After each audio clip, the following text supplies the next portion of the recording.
정치권 관심 뉴스들 진단해보는 나이트 포커스. 오늘은 김재섭 국민의힘 도봉갑 당협위원장 그리고 서용주 더불어민주당 상근 부대변인 두 분과 함께하겠습니다. 어서 오십시오. 네, 안녕하세요. 안녕하십니까. 자, 이재명 대표에 대한 체포동의안 내일 이제 본회의에서 표결 처리될 예정인데요. 자, 그런데 하루 전인 오늘 이재명 대표가 체포동의안 가결은 정치 검찰 공작 수사에 날개를 달아줄 것이다. 자, 이런 메시지를 당에 발신했습니다. 이거 사실상 부결 요청으로 해석이 되는데 이런 메시지가 나올 거라고 예상하셨습니까? 그러니까 당내에서는 이런 의견들이 분분했죠. 네. 그러니까 이재명 대표의 단식이 길어지면서 이거 검찰의 수사가 너무 독재적 발상 아니야? 너무 좀 무리하게 영장 청구를 한 거 아닌가? 그러니까 불구속 수사를 통해서 검찰이 재판 과정에서 유무죄를 가리면 본인들의 수사에 대한 성과를 확인할 수 있을 것인데 왜 자꾸 이재명 대표에 대해서 계속 표적 수사를 할까? 그리고 왜 계속해서 국회에 특히 야당의 시험대에 올릴까? 그러니까 가결시킬 거야, 부결시킬 거야, 어떻게 할 거야라는 걸 계속 던지는 느낌이었거든요. 예. 근데 이제 그 영장 청구의 내용을 보고 나서 영장 청구의 내용이 너무나 조금 부실했다. 각 언론마다 공개된 지금 네, 영장 청구서에 기재된 그렇죠. 단독 보도들 말씀하시는 그런 단독 보도들을 예. 종합했을 때 그 내용들이 부실하고 도저히 이거를 가지고 굳이 구속영장까지 청구했어야 되느냐라는 측면을 봤을 때 아마 고심했던 것 같습니다. 고심하면서 이 지금 검찰의 수사 자체 그리고 지금 현재 진행되는 모든 과정들이 검찰 독재라고 규정을 할 수밖에 없었기 예. 때문에 그 독재적 발상에 있어서 수사를 막을 수 있는 거는 어떤 국회에서 그거를 체포동의한 부분들을 이제 또 우리가 이제 행사를 해야 되지 않겠습니까? 네. 그런 부분들을 이제 결정을 하신 것 같은데요. 오죽하면 그랬을까라는 네. 생각은 있어요. 다만 국민들에게는 정치적 부담이 있을 거예요. 6월에 약속한 게 있잖아요. 네. 그 6월 부분- 교섭단체 연설에서 그렇죠. 가결시켜달라. 그러니까 이렇게 이재명 약속을. 대표는 저는 이렇게 보면 되실 것 같아요.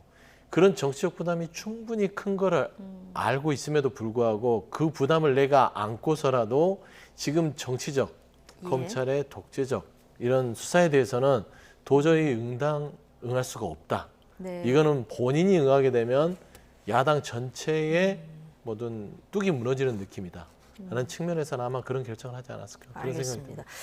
자, 이재명 대표, 검찰 지금 수사는 수사가 아니라 정치를 하고 있는 것이다. 이 검찰의 올가미가 잘못된 것이라면 피할 게 아니라 이걸 부숴야 된다. 오늘 이런 메시지를 냈는데, 자, 당초 많은 분들이 예상하기로는 가결해달라 이런 메시지를 내거나 아니면 메시지를 안 내거나 자, 이렇게 전망하시는 분들이 좀 많았는데요. 오늘 이렇게 강력한 부결을 호소하는 메시지를 낸 이유를 어떻게 보고 계십니까? 초조하기 때문이라고 생각합니다. 그 이재명 대표 굉장히 장황하게 설명을 했지만 그거를 본인의 SNS 계정에다 쓸 것이 아니라 그 영장 심사 받을 때 이야기하시면 판사들이 충분히 다 알아들을 거고 검찰이 그 정도로 무도한 수사를 했다 그러면 판사들이 바보가 아닌 이상 영장 기각할 겁니다. 근데 왜 SNS에는 이런저런 설명들을 하시면서 판사 앞에 가서는 그런 얘기를 못 하느냐라고 했을 때 실제로 본인의 혐의가 굉장히 위중한 혐의고 그에 대해서 빠져나갈 여지가 많지 않다. 이대로 가면 구속될 가능성이 너무 높다라는 판단을 한 것 같습니다. 저는 그럼에도 불구하고 이재명 대표 이야기 굉장히 궁색하다고 생각이 되는 것이 불과 바로 3개월 전 6월 19일에 교섭단체 대표 연설에서 이재명 대표가 갑자기 예정에도 없던 원고에 없는 내용, 즉 불체포 권리를 포기하겠다는 이야기를 공개적으로 천명하게 됩니다. 네. 그 가운데서 했던 이야기는 정치적 수사에 대해서도 본인은 불체포 권리를 포기하겠다라고 했습니다. 이미 그 당시에도 정치적 수사로서 본인의 어떤 본인이 받는 수사를 정치적 수사로 규정을 했고 지금도 정치적 수사라고 규정하고 있습니다. 달라진 건 아무것도 없는데 그 당시에는 포기하겠다고 해놓고서는 갑자기 이제 와서 그것이 정치적 수사니까 부결시켜달라라고 하는 것은 굉장히 궁색한 변명이고 본인이 했던 얘기에 정면으로 또 반대되는 또 본인의 말을 어기게 되는 거짓말을 하게 되는 저는 그런 행보라고 생각합니다.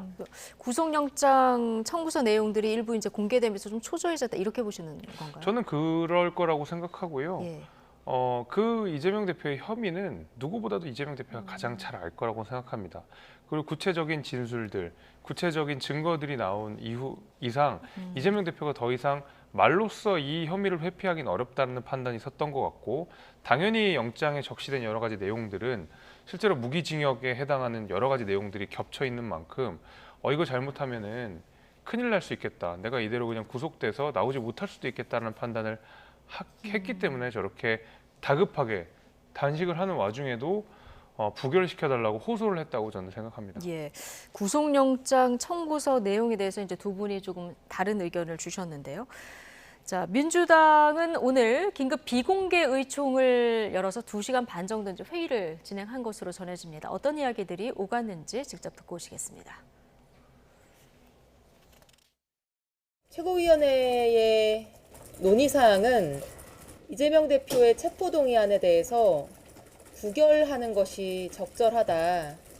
그러나 이것을 당론으로 하지는 않고 각각의 의원님들께 이러한 부분들을 고려해서 결정해 주실 것을 요청드리는 것으로, 지도부의 요청에 대해서 공감하는 의견도 있었고 공감하지 않는 의견도 있었고, 또 제3의 추가로 더 논의가 필요하다거나.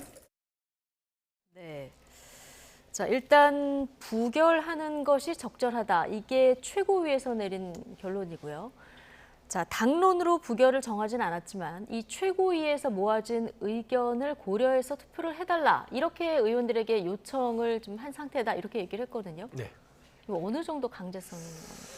강제성은 전혀 없는 당론이라 하더라도요. 예. 뭐 강제성까지는 부여하지는 않습니다. 어차피 따라가는 무기명 것이죠. 대표니까요. 예. 뭐 당론에 대해서 거부하는 의원도 있을 수 있거든요. 근데 전체적으로 오늘 의총 자체가 예. 조금 이견들이 있었습니다. 그러다 보니까 이걸 하나로 마지막에 이제 이견이 있으면 시간이 거의 돼서 어느 정도 좁혀지는 부분들이 있으면 당론으로 갔겠죠. 하지만 이 부분에서 이견을 좁히지 못했던 그런 상황이라서 예. 결국에는 자율투표에 맡겨서 가되, 네. 지도부에서는 당대표의 요청 사항도 있었고 지금 현재 상황 자체가 우리가 이제 국민들한테 약속했던 부분을 못 지켰다는 부분의 비판에서는 자유로울 수 없잖아요. 네. 그 부분에 부담을 안고서라도 지금 현재 윤석열 정부의 검찰의 어떤 정치적 수사에 맞서지 않으면 안 된다는 그런 중론에서는 그 부분을 충분히 고려해서 예. 내일 본회의에서 표결에 참여해달라 정도가 좀 가장 합리적인 의견이 도출된 것 같아요. 예. 그런데 저는 그런 부분에 있어서는 조금 아쉬움이 있지요. 그러니까 의원들께서 나름대로 어떤 국민들한테 왜 약속을 못 지켰는지 라는 부분에 있어서 먼저 조금 설명을 좀 더 상세하게 한 다음에 이런 부결에 대한 제안들이 있었다. 그걸 고려해서 투표에 참여해달라 했었으면 훨씬 더 조금은 부족했을지 모르지만 조금 더 친절한 설명이 되지 않았을까 라는 좀 생각을 해보게 됩니다. 네, 사실 혁신위의 1호 혁신안도 불체포 특권 포기였잖아요. 그렇죠. 여기에 대해서 국민들한테 좀 설명이 먼저 그러니까 필요했다. 이제 정치라는 것들이 예. 꼭 딱 부러지게 뭔가를 결론을 낼 수 있으면 얼마나 좋겠습니까? 때로는 상황에 따라서 변할 수 있는 게 정치라고 봤을 땐 국민들한테 친절해야 돼요. 그리고 예. 상세하게 좀 부족하더라도 설명을 해드려야 됩니다. 그런데 그런 부분들에 있어서 우리가 조금 궁색하고 좀 난처하다고 해서 그냥 넘어가는 모습들이 있으면 국민들은 그런 모습이 더 좀 실망스럽거든요. 좀 그런 부분들이 좀 아쉬움으로 남는다. 좀 그런 말씀 드립니다. 네, 어떤 사정 변경이 있었는지 좀 설명이 필요하다는 지적. 자, 오늘 그런데 표결 앞두고 이재명 대표가 앞서 이제 보신 부결을 호소하는 이런 메시지를 내지 않았습니까? 자, 이런 메시지가 내일 민주당 의원들 표결을 할 때 어떤 방향으로 영향을 미칠 거라고 예상하십니까? 뭐 부결 쪽으로 가닥을 잡는 데 역할을 꽤 했을 거라고 봅니다. 고민하는 의원들이 굉장히 많을 거라고 생각이 됩니다. 실제적으로 민주당 160명 이상의 의원들 가운데서 친명이라고 불릴 수 있는 의원들이 생각보다 많지 않다. 네. 많이 잡아야 한 30명 정도고 뚜렷한 반명도 한 30명 정도. 나머지 한 100분 정도는 사실은 그때그때 상황에 따라서 뭐 친명일 수도 있고 비명일 수도 있고 반명일 수도 있고 친문일 수도 있고 뭐 민주당 그 자체로 존재하시는 분들이지 네. 이재명 대표 어떤 연계돼서 정치를 하시는 분들이 아니기 때문에 고민을 많이 하셨을 텐데 적어도 당 대표로서 이재명 대표가 본인의 예. 말을 뒤집어가면서 그리고 본인이 우여곡절 끝에 만들었던 혁신위의 1호안을 정면으로 뒤집어가면서도 저렇게 구구절절 호소를 하는 것은 아무래도 그 나머지 100분의 마음을 조금이라도 움직이는 데 도움이 됐을 것 같고 사실 근데 저는 이재명 대표의 저 호소보다 더 큰 도움이 됐던 것은 바로 어제 만났던 문재인 대통령과의 회동. 예. 저는 그거라고 보거든요. 예. 그러니까 문재인 대통령의 당 장악력이라고 하는 것이 저는 냉정하게 얘기해서 이재명 대표보다 더 크다고 생각합니다. 여전히 민주당의 주류는 친문이고요. 예. 친문 세력들이 훨씬 더 많은 의석들을 차지하고 있는 가운데서 이재명 대표가 민주당이 이렇다 할 헤게모니를 못 잡고 있는 상황이 계속 연출이 됐거든요. 그러다 보니까 이재명 대표가 리더십을 되찾을 때마다 뭐 평산마을을 간다든지 내지는 이제 문재인 대통령에게 어떤 그 리더십에 호소하는 방식으로 본인의 리더십을 계속 챙겨왔던 것을 생각하면 아마 내일 부결이 된다고 했을 때 그 부결의 큰 역할은 이재명 대표보다는 오히려 문재인 전 대통령의 전 예방 저런 것들이 더 크지 않았나라고 생각이 됩니다. 예. 근데 단식 그리고 문재인 전 대통령 예방, 자, 이 회동이 있을 때까지만 해도 뭔가 동정론이라던가 아니면 그 단합 이런 메시지 쪽으로 기울어간다 이런 분위기가 많았는데 오늘 조금 전에 저희가 그래픽에 잠깐 정리를 해드렸습니다만은 의원들 중에서는 오늘 이 이재명 대표의 메시지가 좀 역효과가 날 것 같다 이렇게 보는 의원들도 당내에서 좀 계신 것 같더라고요. 그렇죠. 그런 부분이 있어요. 근데 이제 문재인 전 대통령 예방에 대해서 잠깐 짧게 얘기하면 네. 문재인 전 대통령의 방문은 크게 영향이 없었다고 저는 보는 게 맞을 것 같아요. 통상 영향이 있으려면 정치적으로 이 서울에 일정이 있어서 들리는 거는 영향이 없는 거죠. 당연히 있는데 안 들리면 이상하니까 들리는 통상적인 만남이고요. 예를 들어서 일정이 없는데 시간을 내서 문 전 대통령이 오셨으면 그거는 나름대로 정치적 영향이 있을 수 있다라고 예. 분석하는 게 좀 합리적일 것 같고요. 네. 말씀한 대로 이제 질문으로 돌아오면 이재명 대표의 메시지가 역효과 부분이 있지 않냐. 분명히 그런 얘기들도 있습니다. 그러니까 전체적인 기조와 흐름 속에서 야당 대표로서 단식을 하는 이유들이 여러 가지가 있겠죠. 근데 그런 부분에 있어서 현 정부에 좀 비정한 부분들이 부각되고 당내에서도 야당 대표가 저렇게 20일 넘게 단식을 이어가는데 당내 의원들이 그래도 이 대표를 어떻게 검찰의 이런 무도한 수사에 내줄 수 있느냐라는 예. 의견들이 좀 많이 높아졌었습니다. 근데 메시지가 나오고 나서 뭔가 어떤 지시 같은 느낌, 그다음에 어떤 방향성을 제시하는 느낌 속에서 당내에서 조금 그 부결의 반대 편에 서 있던 의원들이 조금 마음을 좀 동정론에서 바꿨던 차원에서 다시 이게 뭐지? 라는 쪽으로 넘어오는 움직임이 분명히 있었다라는 네. 측면에서는 아주 미세한 역효과는 있었다고 분석하는 게 맞을 것 같은데요. 그런 측면에서 그럼 내일 한동훈 장관이 또 올 거 아닙니까? 네네. 이 메시지 수위에 따라서 또 영향이 또 있을 수도 있겠네요. 뭐 그런 여러 가지 요인들이 있겠죠. 네. 근데 이제 한동훈 장관의 메시지는 이제 더 이상 뭐 어떤 큰 변동 없을 것 같아요. 네. 보통 그렇잖아요. 근데 왜 또 예전에 자극을 하면 역효과가 난다. 네. 이런 당내에서 이런 얘기 하시는 근데 분도 처음에야 이제 처음 자극이지. 그 한동훈 장관의 발언이 자극이 너무 잦다 보니까 그게 자극이 자극처럼 안 느껴지고 그냥 당연히 또 와서 떠들구나. 또 뭐 뻔한 소리를 하는구나. 그 정도 수준일 것 같아요. 예. 근데 중요한 거는 지금 전체적으로 이제 흐름 중에서 왜 이렇게 윤석열 정부가 이재명 대표에 대한 영장 청구, 구속에 집착을 하지? 라는 부분에 있어서 고민은 내일 가장 큰 포인트일 것 예. 같아요. 저는 그 부분을 보는 게 낫지 한동훈 장관이 더한 얘기를 하거나 더 격한 얘기로 자극을 하더라도 네. 큰 뭐 변동은 없을 것이다. 저는 그렇게 보고 있습니다. 알겠습니다. 자, 재적의원 과반 출석과 출석의원 과반 찬성으로 이제 가부결이 결정이 되는 이런 상황인데요. 민주당에서 이탈표가 얼마나 나올 것 같습니까? 모르겠습니다. 그 뭐 예. 예측하기 대단히 어려운데 지금 막 카운팅을 하는 것 같더라고요. 네. 뭐 부결이 뭐 140명 정도 될 거다 뭐 이런 예. 평가도 나오고 하는데 지금 재적이 297명입니까? 8명입니까? 297명으로 알고 있습니다. 예. 최강욱 의원이 의원직 상실했고 허정숙 의원이 들어왔나요? 허정숙 들어왔습니다. 예. 내일 또 이제 박지인 의원이 없습니다. 아, 그렇군요. 국민의힘 쪽에서. 예. 자, 어쨌든 가결 정족수가 대략 한 149명 정도, 그리고 여권을 합하면 121명 정도로 이제 얘기를 하다 보니까 지금 한 27에서 8표 정도 이탈표가 나오면 이제 가결이 될 수도 있다 이런 전망이 나오는데요. 그러니까 아마 이재명 대표가 그렇기 때문에 예. 호소를 했던 걸로 보입니다. 과거에 이재명 대표의 체포동의안이 부결됐을 때만 봐도 굉장히 아슬아슬하게 부결이 됐잖아요.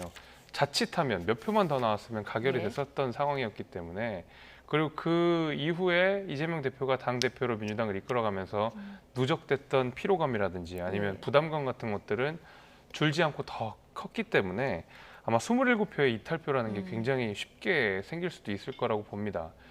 그렇기 때문에 이재명 대표께서 구구절절 호소를 했던 걸로 보이는데 저는 이제 그럼에도 불구하고 부결은 될 것 같다는 생각이 듭니다. 예. 왜냐하면 이재명 대표가 호소를 하는 것도 있고 문재인 대통령도 사실상 호소를 하는 효과를 얻었기 때문에 과거에 문재인 대통령이 방관하고 있을 때랑은 또 다르게 아마도 민주당 내 여러 가지 고민하고 있는 의원들은 부결에 좀 힘을 실었을 가능성이 좀 높고 만약에 이재명 대표의 리더십이 흔들려서 만약에 비대위 체제로 간다 이렇게 됐을 때 걷잡을 수 없는 또 혼란이 있었기 때문에 이런 여러 가지 정치적 고려들이 예. 작용할 것 같고 무엇보다도 아마 가결이 됐을 때 이재명 대표의 강성 팬덤층인 소위 개딸들의 그 너무 강한 공격들을 견뎌내기가 쉽지 않을 거라고 생각이 됩니다. 이미 민주당의 내구성이 상당 부분 떨어진 상황에서 만약에 지지층들까지 저렇게 강하게 공격을 하고 뭐 누구의 말에 표현에 빌리면 예. 정치적 생명을 끊어놓겠다는 다짐으로 카운팅을 하고 있는 상황이기 때문에 예. 아마 그런 것에 후환이 두려워서라도 저는 부결 쪽으로는 가닥이 잡힐 것 같고 아슬아슬하게 그 27표는 막아내지 않을까라고 생각이 네. 됩니다. 서영주 부대변인 전망 듣고 다음 주제 넘어가겠습니다. 통상 지금 이제 고정 상수 가결이 120석 정도 되죠. 국민의힘이 110, 정의당 6, 그다음에 무소속이 4 해서 120이고요. 그다음에 이제 저희가 166석 정도 됩니다. 왜냐하면 이재명 대표를 제외를 해야 되니까요. 내일 못 오시겠죠 아무래도. 그렇죠, 당연하죠. 그러면은 윤관석 의원은 무소속이죠. 예, 그렇죠. 그런 차원에서 보면은 예. 내일 보면 한 148에서 149인데요. 그러면은 상수를 따졌을 때는 아까 말씀한 대로 27명, 28명입니다. 예. 당내에서 이제 가결을 끝까지 주장하는 분들이 10에서 15 정도 된다고 봤을 땐 아슬아슬할 수도 있어요. 지난번 대장동 때 네. 그때 이탈표가 한 30표 정도. 뭐 그렇게 봤을 나왔다고 때는 분석이 그렇게 됐었죠. 계산하면은 뭐 되게 아슬아슬하지만 예. 그러나 그때와 부결이 지금은 나올 좀 공산이 큰 예. 게요. 그때는 상황이 좀 다릅니다. 상황이 달라요. 지금은 뭐냐면 좀 해도 너무한다라는 분위기가 팽배해요. 당내에서. 왜 그러냐면 그냥 비회기 때 좀 청구를 하지 뭐 언제부터 검찰한테 청구를 하라 마라 그랬어? 이런 식으로 해서 비회기 때 청구를 해서 영장실심사를 받게 해서 하지 꼭 정기국회 때 영장 청구를 하고요. 예. 그다음에 따지고 보면 야당 대표가 20일을 단식을 하는데 지금 현재 윤석열 정부는 아예 꺼들떠 보지도 않잖아요. 그러니까 이 윤석열 정부가 뭐 정무수석도 안 오고 김기현 대표도 안 오고 찾아오지도 않으면서 예. 검찰 영장만 보낸 거예요. 비정하다, 거칠다. 이거를 그대로 그냥 받아주는 것들이 야당의 자존심이 걸린 일이잖아요. 예. 그랬을 때는 전체적으로 아무리 당내에서 여러 가지 뭐 함수관계가 있을 것이고 국민과 약속도 있는 책임 부담도 있지만 이런 지금 폭정에 가까운 이런 국정 운영에 대해서 대표를 내준다는 것은 예. 야당, 민주당 전체에 있어서의 자존심을 내주는 것이다. 라는 이런 중론들이 있기 때문에 아마 내일은 부결적으로 결론이 나지 않을까. 알겠습니다. 그렇게 생각하고 내일 있습니다. 두 분 모두 지금 부결을 전망을 하셨고요. 내일 표결 결과를 좀 지켜보고 내일 나이트 포커스 시간에 좀 또 분석을 해보도록 하겠습니다.